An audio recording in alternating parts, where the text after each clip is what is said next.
Gamers, which video game out of all the games you played did you put the most hours into? Overall, probably Diablo 2 or StarCraft, old school RuneScape. Got like 8-9,000 hours in it and I haven't played it for 5 years. I'm not finding World of Warcraft posted using the search. How the heck is that not here? I've taken a couple of long breaks but probably still have 1-2 years in hours total playtime across regular and classic, since launch. Got to be Civilization. Just one more turn, they said. Power Wash Simulator. I only play the game when I feel like exiting the game of life. I have over 2,000 hours in the game. Age of Empires 2 if we're talking about multiplayer. If it's about single-player, original Jagged Alliance 2 and mods. How have you discovered motivation in the most unexpected or unconventional ways? I watched people fail. And I don't mean just not getting a job, or dropping out of school. I mean, life utterly going sideways, and then there you are for a long time. Or a short, awful time. Pick your on some of those days where I'm being challenged. I sometimes think of one of my friends who's still struggling, or whose struggle has ended. It sometimes gives perspective, but it can also be a nudge of motivation to get me out of my space. I have to constantly remind myself that time is never sequential, it is always simultaneous. Hence, I tell myself that whatever I intend to do when the task is finished, for example, right now you're studying or working and it's unpleasant, or right now you're playing video games and chilling, or right now you're having dinner with friends when I'm having a bad day. In your opinion, what is the saddest death of a fictional character? Littlefoot's mom in The Land Before Time. MASH when everyone celebrated that Henry Blake got to go home. Then radar came in and said the plane was shot down over the Sea of Japan and there were no survivors. Man, I am old. When I was young, the death of the horse in The Never-Ending Story genuinely made me cry. Leslie from Bridge to Terabithia, or Joel Miller. Charlie not Penny's boat pace from Lost. Brooks in Shawshank Redemption. In Platoon, when Willem Dafoe's character is seen racing through the trees pursued by North Vietnamese troops who shoot him in the back. The sergeant falls to his knees and extends his arms up to the sky as he dies, an immediately memorable image that's immortalized on the film's later comments about the scene. I think that's a very affecting scene because of the music and how it's shot. It's a beautiful setup. Goose from Top, Mark Green an actor. Both heartbreaking deaths for different reasons. People have read it. Would you rather be wrapped in a warm blanket on a cold winter day, or have a cold shower on a hot summer day? Why? Blanket in the cold. I can lay in bed or on the couch and be super comfortable for a much more extended period of comfortable as the shower is. It's a fleeting release from the heat of the day, and isn't ever really as prolonged. Wrapped in a blanket on a cold night. Blanket. I hate the summer with all my heart. Winter is winter, you can be wrapped in a warm blanket always, but in summer, you cannot take bath for hours, plus waste of water. Wrapped in a warm blanket on a hot summer day. Warm blanket straight out of the dryer over a cold shower every time. I don't like being cold. Both sound bad to me as I have terrible body thermoregulation. Blanket. Then you'd have use for all that duct tape. People who have turned down marriage proposals. What made you say no? One night at a bar for someone's birthday, my long-term friend suddenly started talking about how his mom would love me and his sisters would love me, and how he always wanted his kids to be bilingual, and how he knew I'd make good money and he could stay home. He'd worked out this whole plan in his head, but we'd never even kissed. I'd actually had a crush on him a long time, but I was over it by then. I just told him, but we're not in love. It was so strange. He was 11 and I was 23. For context, I was his babysitter. We were in college and he wanted a wife for show, not for real commitment. We'd only been dating a couple of months. He asked someone else 4 months later. To you, what is one minor decision you've made that changed your life forever? There was a girl who I always saw at the train station and smiled at but never spoke a word to. One day I finally worked up the courage to talk to her, and 10 years later she's my ex-wife. I decided to ignore blood in my stoolie. 2 years later I was diagnosed with stage 4 terminal colon cancer. Get checked ASAP. Ask your doctor for a fit test. Walking up to a girl at a party, seeing her friends scatter and actually saying, "Hey, I've seen you at the gym," which I had. Married 20 years now, 3 kids, etc. I chose to look at my phone records knowing I could never go back. Once I looked, found out my husband was cheating. Chose to talk less and listen more. I now have better friends that treat me like family. I've had strangers and bosses tell me they respect me after maybe an hour or less of talking. It's made my life better all around. What are you addicted to? Porn, booze, caffeine, social media, fucking Instagram? I really want to get rid of it. Living. Haven't stopped since 1970. I wouldn't say addicted, but dedicated. And to answer your question, gambling. Yes. Alcohol. I love the feeling that I don't care as much. Might as well face it, I'm addicted to love. Guess I really need to quit smoking. It's not even on the list yet. With the way things are going, I think the real question for me would be, what am I not addicted to? Lip products, especially the ones for cool toned skin. Kiss mark. The thrill of new experiences and possibilities. Uck. Hit snooze one too many times. Snooze button addiction is real, people. Porn. Weed. I'm an alcoholic but I don't drink anymore. Coffee. Diet do. And TV phone, which is probably the worst. What do you do when you get the urges get horny out of nowhere when you are out in public? Carry on with whatever I'm doing. I've not got impulse control issues, or any underlying mental illnesses. Well, no more that most. Control yourself. Did you really need a Reddit question for this? Stop doing whatever I'm doing and pull down my pants right then and there. I just tell everyone around me how horny I am, so they're not uncomfortable with my erection. I'm curious how many viable options do you think exist for this situation? Whip it out and immediately start going to town like Diogenes of Sinope. I give it that hawk twa and spit on that thing. You get me? Just walk it off. Doing anything else could lead to a bad time. I wait until I'm in a private place like any mature people. Just start stroking my shit. Don't check ops history. What do you look forward to every day? Seeing my dog's wagging tail when I get home is definitely the highlight of my day. I'm from Russia. I'm waiting for Putin to die. I look forward to brushing my teeth. It feels so good. Getting out and finding some fresh air. Being awake and able to do and accomplish things. Smoking my morning cig and drinking my coffee. I do it every single day at 4 a.m. on the dot. There's something so soothing about being outside when 99% of people are sound asleep. Learning something new.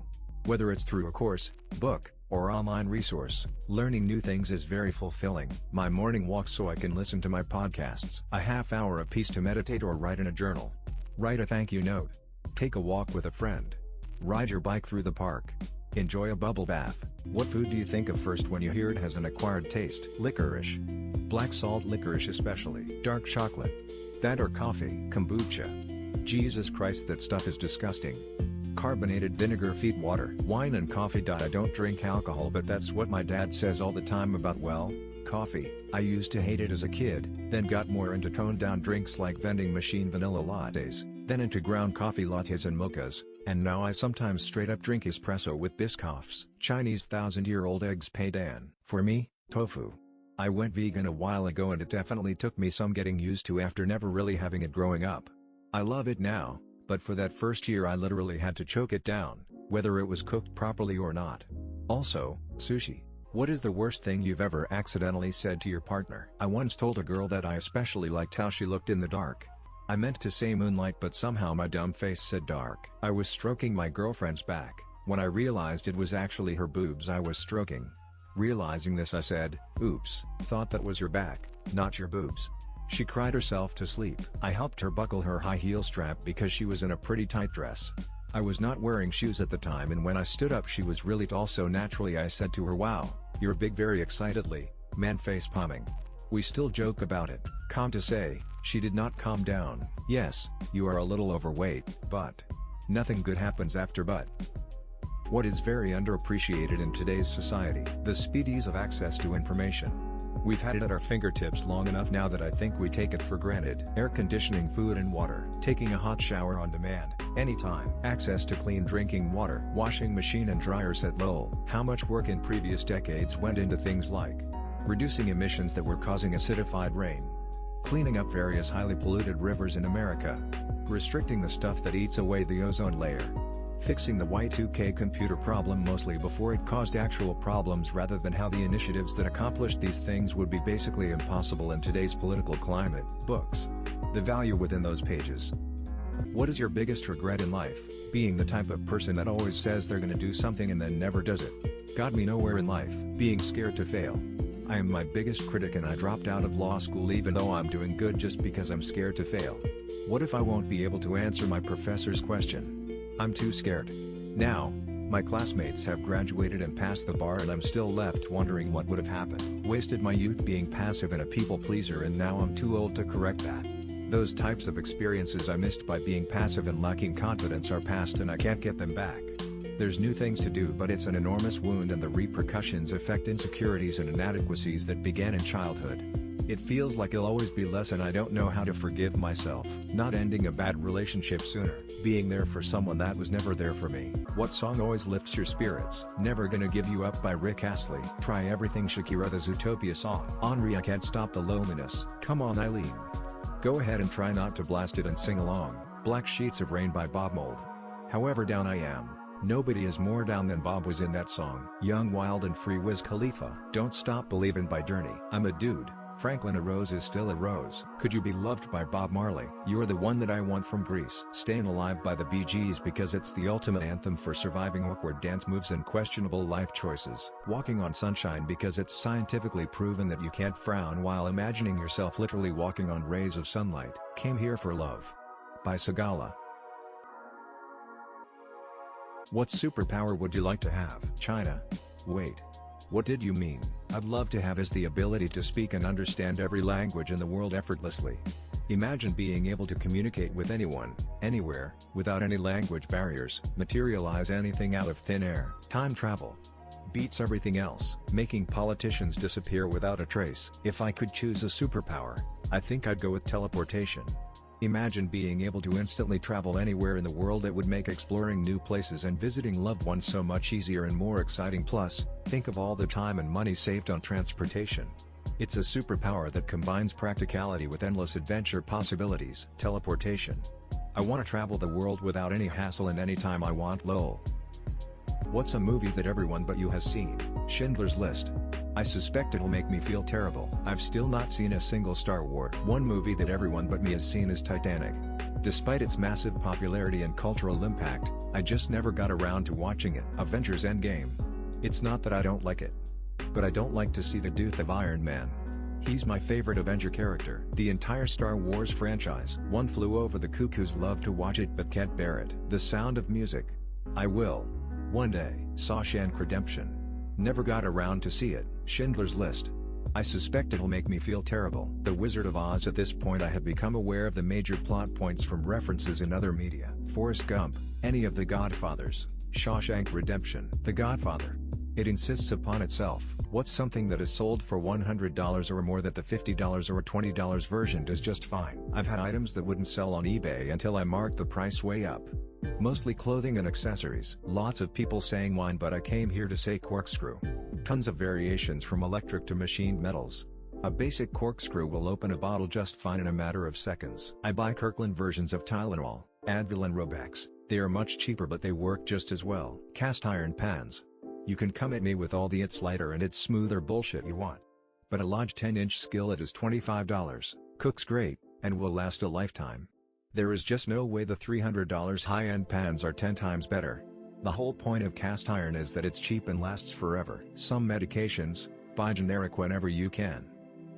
What's something that literally has a 0 chance of ever happening? A non-Earth contestant winning Miss Universe. James K. Polk running for a second U.S. presidential term. An original question on RS Credit. Plugging a USB in on the first try. Op not disappointing their parents. Everyone in this thread turning up at my house to sing me a happy "It's not my birthday" anytime soon. I just wanted you all to be sad for a moment. For there to be 0 comments in this thread. 8 years ago I would have said Trump getting elected. Me not replying to this question. A person living for 1,000 years. What's something your therapist said that was life-changing? You're trying to rationalize something said by an irrational person.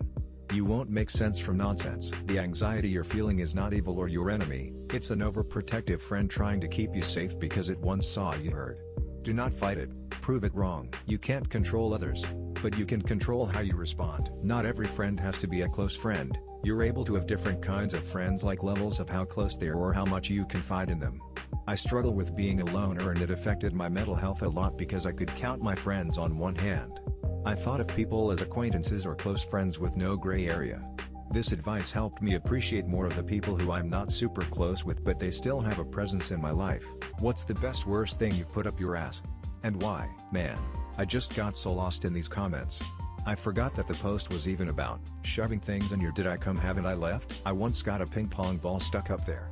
Couple days later I popped a squat in the shower because I was freaking out that it was still stuck, and I swear to God that thing launched out of me at Mach 10 and shot around the bathroom like a bat out of hell. What I've learned from reading this thread: who wants something in their ass will often freeze a sausage or two, pop a condom on it, and go to who wants something in their ass will often grab whatever the fuck exists in their immediate love. Strong suppositories. I boofed a 600 mg weed suppository. It was the best of times, it was the worst of times. A tale of two shitties. Best was a suppository that resolved. My was the finger that shoved in the suppository. Frowning face. What's the most unethical parenting hack you know? Tell your kid that they snore in their sleep really often. That way you'll know if they're pretending to sleep because they'll fake snore. Saw this video on Instagram. When it's past their bedtime, dad changes the language on the TV to Spanish. When the kids act confused, he says it must be because you're tired. My kid went up 4 reading levels over COVID lockdown. Everyone thought I was really putting in a big effort with his reading. Truth is, I just turned on subtitles on the TV. My nephew refused to vacuum, so I told him that the thing about the vacuum sucking up ghosts. I said that vacuuming kept houses from getting haunted. That's why haunted houses are so. Years later he is still a neat freak and I feel responsible. My parents took advantage of my short-term memory. They'd give me a toy, wait until the new shine wore off and I favored others. They'd hide it and re-gift it and I'd be excited about it again. What's the most unexpected thing someone did on a date that made you instantly like them? She emptied out a pocket full of agates she had found on her morning walk. We were both 25 minutes early. Team Super Propped for life. We were at an outdoor festival in his hometown when a bunch of really excited children ran up yelling his name. Turns out he had babysat them. We were teenagers and the kids just really liked him. He got a call on his cell, picked it up and immediately said, "Hey man. Good to hear from you, but is this an emergency or can I call you back in a few hours?" I was in first year at university and never before had a guy been so clear about prioritizing the time he was spending with me. I swooned a little. First date, went out to dinner and after dinner he took me to the top of a parking structure and took a handful of bouncy balls out of his pocket. We had fun bouncing them off the ground from the top of the structure. What's your best tip for overcoming procrastination? Put your phone away in a drawer or out of sight. It's the #1 distractor. Sounds so dumb, but telling myself just do it and getting my body up has always been the best way to stop procrastinating. Set a timer and get as much as you can get done in that timer. Keep repeating until your task is completed. Practice mindfulness and relaxation techniques and work on your self-discipline. Stop thinking and start doing stuff. Do a small task that is simple to complete but mentally rewarding. The endorphins you receive from those can embolden you to do the actual tasks you need to do. Start with the hardest task first thing in the morning. It makes everything else feel like a breeze. I think of what will happen in the future if I don't do it. Like if I don't do my homework, my teacher will get mad at me, I won't get a good grade, etc. What's your go-to response when someone playfully jiggles the restroom door handle after you've already let them know it's occupied? Does this even happen to people with any kind of regularity? So I knocked on the door once, and the person said occupied. So I went to the next door, and knocked too. A second person went to the first door and aggressively jiggled the handle and walked off.